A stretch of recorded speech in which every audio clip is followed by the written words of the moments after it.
Netflix dropped so many films and series that are coming out in 2025, and off the top of my head, here are the ones I am most excited for. Now, obviously, Squid Game 3. I mean, the last one was explosive, but Netflix promised that this one is going to push the limits even more. And this is supposedly their last season, so I can only imagine what they are going to do. They also gave us some sneak peeks of season 3.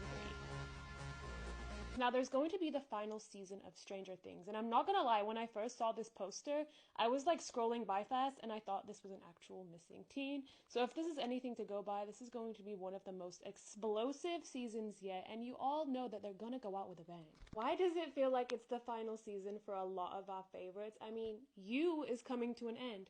We will no longer see a Joe Goldberg, and I'm not gonna lie, it was a little bit weird at first seeing Dan Humphrey in this role, but I think we have got used to it, and I will be sad to see it go. But if it's anything to go by these previous seasons, it's going to get very interesting and potentially bloody. I'm not biased, but I've been waiting for Wednesday season 2, and we got a few clips of what we can expect, and this was one of my favorite shows when it did come out.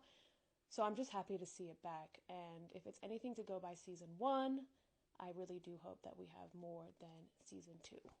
IP, starring Matt Damon and Ben Affleck, and I'm really excited to see them join forces again for this crime thriller. And if it's anything to go by of their previous collabs, I know this is going to be a good one. Here is an image that Netflix dropped today.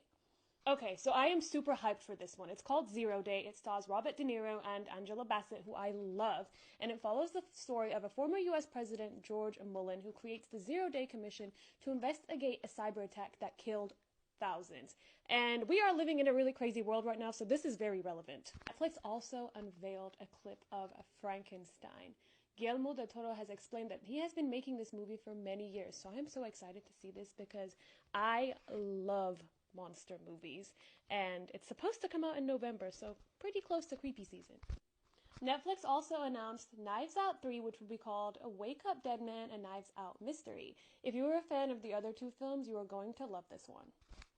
Now, I am a true crime nerd, and Netflix has been dropping a lot of gems when it comes to documentaries.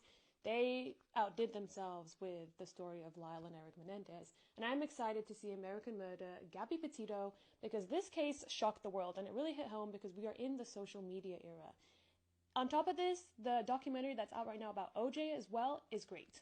A lot of you guys may not know this about me, but one of my favorite cases to investigate is the Manson murders. One of my favorite movies was Once Upon a Time in Hollywood because I just wish I could go back in time and undo all of it.